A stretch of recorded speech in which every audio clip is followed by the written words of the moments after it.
नमस्कार, सुप्रभात। मेरा भारत मेरी संस्कृति चैनल पर आप सबका स्वागत है।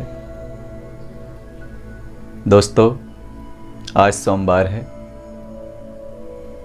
और श्रावण मास का चंद्रमास के हिसाब से पहला सोमवार है और सौर मास के हिसाब से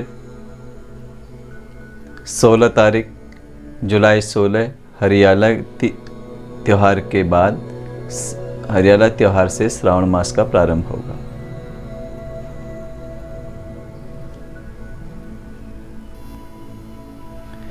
यं ब्रह्म वेदांत विदो वदन्ति परमं प्रधानं पुरुषं तथान्ये विश्वोद्गते कारणम् ईश्वरं वा तस्मै नमो विघ्न विनाशनाय। सत्येन रक्षते धर्मो विद्या योगिने रक्षते मृजया रक्षते पात्रं कुलं शीलेन रक्षते। सत्य के पालन से धर्म की रक्षा होती है और सदा अभ्यास करने से विद्या की रक्षा होती है। मार्जन के द्वारा पात्र की रक्षा होती है और शील विनय आदि गुणों के द्वारा कुल की रक्षा होती है। दोस्तों, कल आपको मैंने ईश्वर के बारे में बताया था, ईश्वर शब्द की व्याख्या की थी। आज ईश्वर को भगवान के रूप में भी जाना जाता है, लेकिन और ईश्वर और भगवान की व्याख्या अलग अलग है। आज मैं आपको भगवान के बारे में बताऊंगा। भगवान शब्द का अर्थ है गुणों की खान। भग शब्द का अर्थ है ऐश्वर्य, वीर्य, स्मृति, सौम्यता, ज्ञान। जिसके अंदर ये सारे गुण हैं वही भगवान है।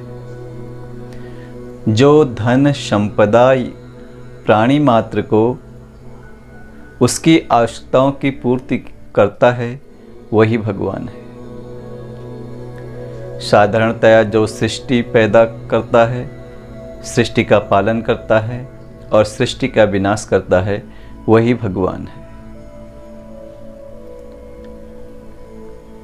भगवान सभी शक्तियों से परिपूर्ण है। भगवान जो ईश्वर के द्वारा बनाए गए हैं या ईश्वर ने जिन्हें मानसिक रूप से बनाया गया है, जो ईश्वर की आज्ञा से इस सृष्टि का कार्य पूरा करते हैं वही भगवान है। भगवान के अनंत रूप हैं, अनंत नाम हैं और अनंत लीलाएं हैं, लेकिन ये सारे कार्य भगवान ईश्वर के अधीन होकर ही करते हैं। ईश्वर की आज्ञा से ही वो पृथ्वी पर जन्म लेते हैं और किंतु माया से परे होते हैं। ईश्वर की माया का उनके ऊपर कोई प्रभाव नहीं रहता है। ईश्वर की आज्ञा के द्वारा ही वो सभी कार्यों को पूरा करते हैं। दोस्तों, अब आप कहेंगे कि देवता कौन हैं? तो देवताओं के बारे में मैं अगले कार्यक्रम में आपको बताऊंगा। ये व्याख्या जितना मुझे ज्ञान था उस हिसाब से मैंने ये व्याख्या की है। आपको यह कैसा लगता है इसके संदर्भ में आप मुझे बताएं और मेरे इस चैनल को ज़रूर देखें। इससे जनसाधारण को ज्ञान की प्राप्ति होगी। आपको यह कैसा लगा मुझे अवश्य बताएं तथा इस चैनल को अधिक से अधिक अपने मित्रों, अपने परिवार के लोगों में शेयर कीजिए, सब्सक्राइब कीजिए और लाइक कीजिए। और आप अपने घर को हमेशा स्वच्छ बनाएं, सुरक्षित बनाएं तथा अनावश्यक रूप से कहीं न जाएं।